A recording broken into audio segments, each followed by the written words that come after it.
Hey, I just realized, or I kept realizing that I hadn't made that video that I said I was going to make for you. So in any case, uh, my so here's the thing about really simple in the most basic version of a game plan that you start implementing that a fucking ape could do.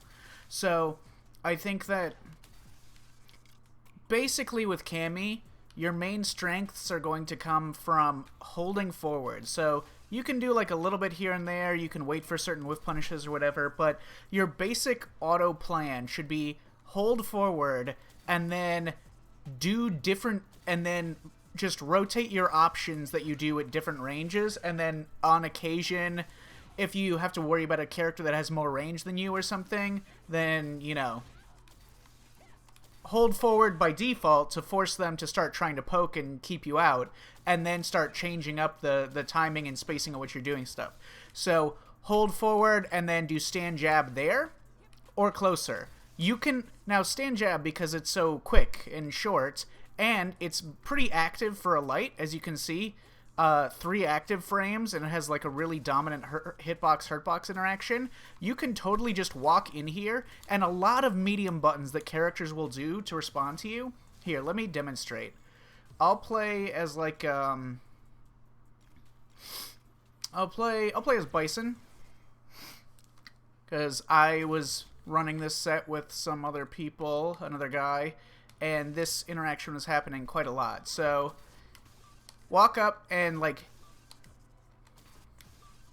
stand jab, not even really reaching me.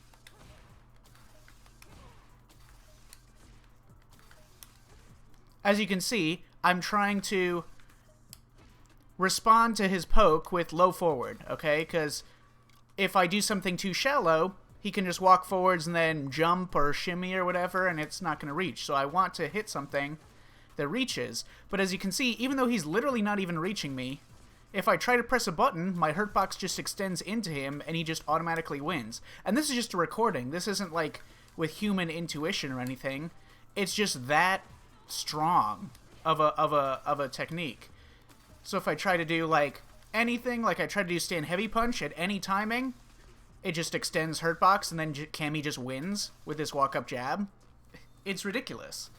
So yeah, this is a thing that I want you to start considering is walk up, just walk into the opponent's face, and then you can do stand jab basically anywhere, okay?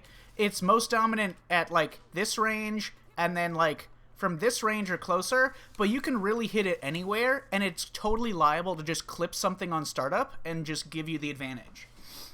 Now, on counter hit, it's only +7, which means you can link to crouch medium punch. You're not always going to be in range, so it's good to get used to moving in this way and seeing how the opponent moves, because if you beat something on startup, it's very possible that the opponent's body might be a little bit closer to you than they were before you hit your stand jab, or they might be equally far away. So this is where you have to sort of do this a lot to get used to it and get used to being reactive in order to tell whether or not you're close enough as soon as your jab connects to do crouch medium punch.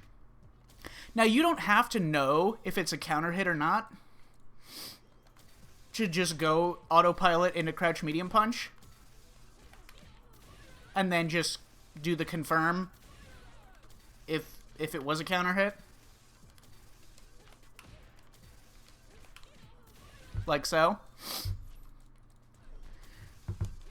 Especially if you just throw out your jab like this, if it does connect with something, you start to see a little animation, or the character's body just kind of lurches because they started to do a move, but then they got interrupted by their move going into your stand jab.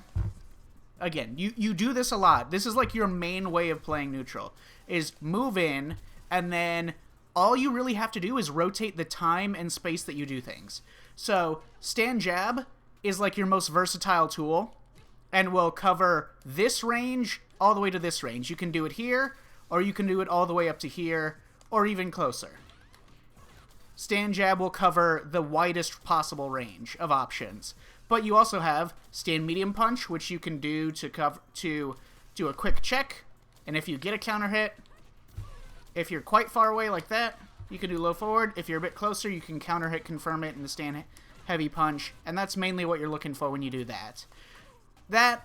It's not cancelable. This is not a cancelable button, and it has a good hurtbox interaction, okay, compared to other buttons. Like, this will win against the opponent trying to check you with lights. For example, stand medium punch is one of the few buttons in this game that doesn't extend its hurtbox in around the legs or the midsection on its startup. Not really. Same with crouch heavy punch. Other than the normal width of the character that the character has when they're crouching, it doesn't really extend, but it's not useful in this way, but stand medium punch is useful in this way. But I would say the main go-to thing is walk, stand jab at various timings, either all the way up to where it will reach, or anywhere before then, where it'll just eat things on startup. And then, from there, when the opponent starts getting more active to try to stop you from getting into stand jab range, where stand jab just eats everything they do, then you just start changing your options and pressing things earlier. So then you start doing stand roundhouse all the way early, like here. So instead of walking all the way up to here, then you start doing this, you start doing this, you start doing this. So you have again, you're just really pretty much just walking forwards, and then from there you have and your main engagement tool is going to be stand jab in this wide range. And then when your main engagement tool when you have drive gauge is either stand jab into a medium or just do the medium. So either crouch medium punch or crouch medium kick, drive rush cancel. But so either this or just go straight for it.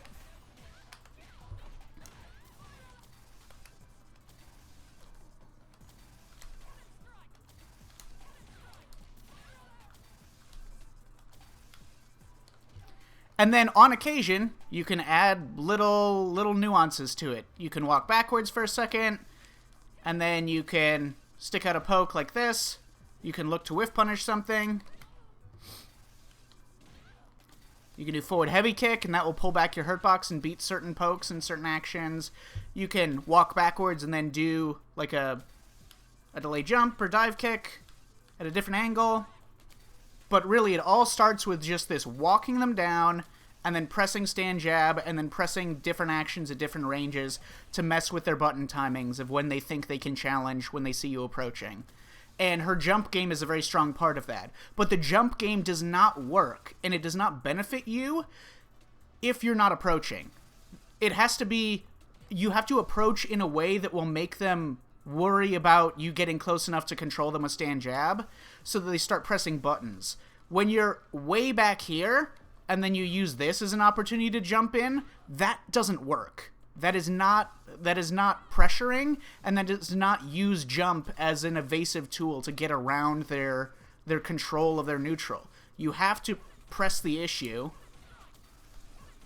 and then you can start pressing the issue at different ranges because you have different ranges of dive kicks. You can go for full jumps, you can get really close and then jump cross up, etc. But that's like the main thing. So that's really all there is to it.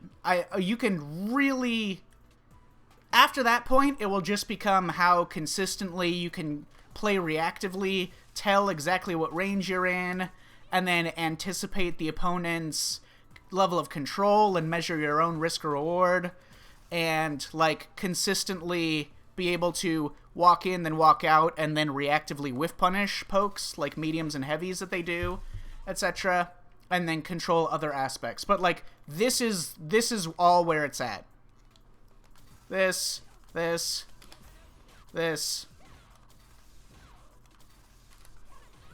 etc.